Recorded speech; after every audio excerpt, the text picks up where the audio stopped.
The Torah presents justice as a defining divine attribute. The God of creation and history is a just God. Indeed, Abraham is portrayed as the father of ethical monotheism, quote, because I have known him that he will instruct his children and his household after him that they keep the way of the Lord to do justice and righteousness. Genesis 18, verse 19. Abraham argues for justice for the righteous individuals within the sinful city of Sodom because he knows, quote, the way of the Lord is justice. Quote, will the judge of the whole world not do justice? Genesis 18, verse 25. But as already mentioned, God's way is not only the way of justice, but also of righteousness, as that verse indicates. Not only of judgment, but also mercy. Throughout the Bible, the use of the term justice is overwhelmingly combined with the words righteousness, mercy, and peace. Mishpat v'tzedek, mishpat tzedakah, chesed v'rachamim, mishpat v'shalom, tzedek v'shalom. In the Sabbath afternoon services at this time of the year, we read the chapters of Ethics of the Fathers, Pirkei Avot. The first chapter concludes with a saying that the world is sustained by three things: emet, mishpat, v'shalom, truth, judgment, and peace. And in support of this dictum, the words of the prophet Zechariah, chapter 8, verse 16, are cited, emet u'mishpat shalom shiftu b'sha'areichem. Truth and the judgment of peace execute in your gates.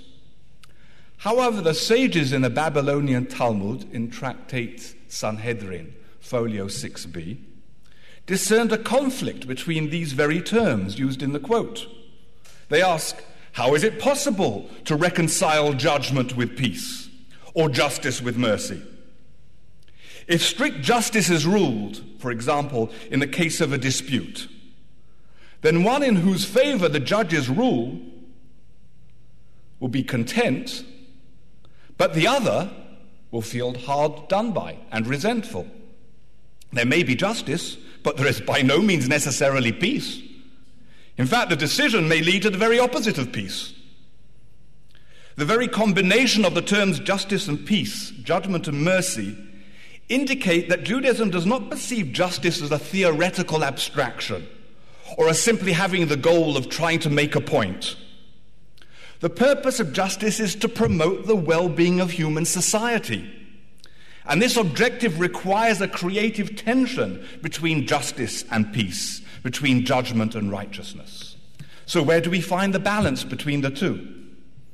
In the above-mentioned Talmudic text, our sages answer that the two are reconciled through pshara, bitzua, compromise. Compromise is accordingly seen as an ethical value, and in Jewish jurisprudence, arbitration is not an extrajudicial procedure, but part of the responsibility of the courts themselves. On the basis of this Talmudic passage, Maimonides rules that at the outset, judges are required to offer the litigants arbitration as the first and preferred path to resolve the dispute. In effect, this means that in this creative tension, peace has the upper hand, preventing the problematic and even possibly immoral situation that when the pursuit of justice fails to take the situations and contexts that persons find themselves into consideration, then it can even be an immoral pursuit. Accordingly, our sages understood the two attributes of God as reflected in the two main biblical names for the deity, the Tetragrammaton and Elohim, to reflect the qualities, the essential divine qualities of justice and mercy, Midat Hadin and Midat Harachamim.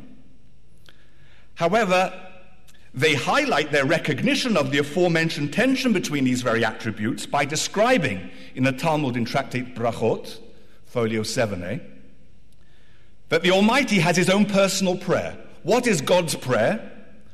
Let my attribute of mercy overcome my attribute of justice, judgment, so that I may deal with my children beyond the strict limits of justice and judgment. Beautiful prayer. For the Hasidic master, Rabbi Bunam of Psishcha, it is in this light that we are to understand the repetitive use of the word justice in Deuteronomy 16, verse 20.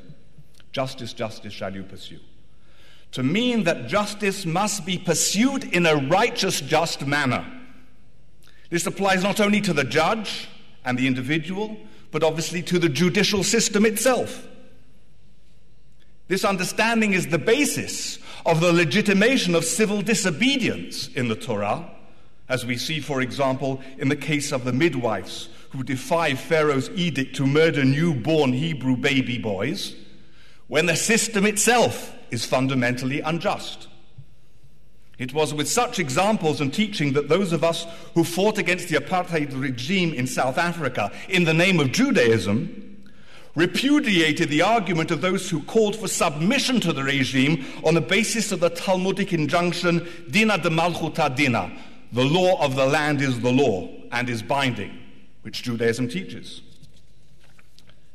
This argument is only valid, we stated, on the basis of the aforementioned sources, if the system itself is a just one, but not when it pursues immoral policies, let alone when the system itself is inherently immoral.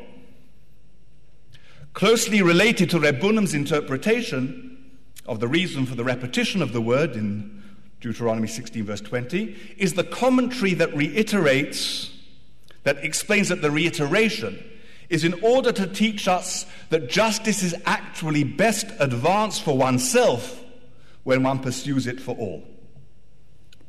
This was one of the central concerns that led Rabbi Bandel and I, together with the late Rabbis David Foreman and Ben Hollander, to found the organization Rabbis for Human Rights in Israel. Not only we were concerned with promoting the fundamental Jewish teaching concerning human rights of all people, all created in a divine image, and especially in a context of conflict, which particularly requires such necessary watchdog activity, but we were also animated by the conviction that human rights is an indivisible concept. Deny them in one place, and the denial will ultimately boomerang destructively upon one's own community and society as a whole.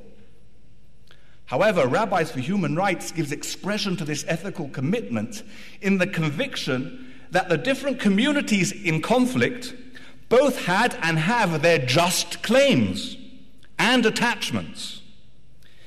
Indeed, those who try to portray the conflict in the Holy Land as a parallel to apartheid in South Africa not only ignorantly or willfully confuse racial persecution with territorial conflict.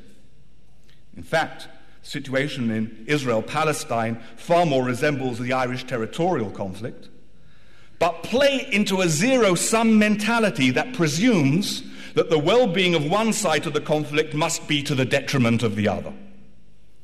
The aforementioned understanding that the pursuit of justice for others ultimately serves the pursuit of justice for oneself is of critical importance for us, especially in the Holy Land.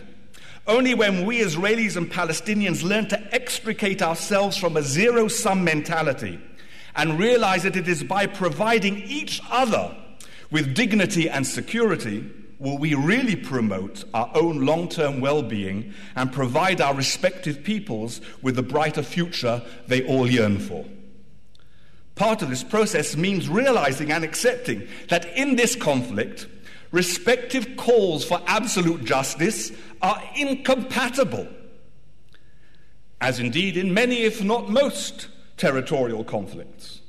Claims for justice accordingly have to be reconciled with peace, which inevitably, as our sages teach, necessitates compromise.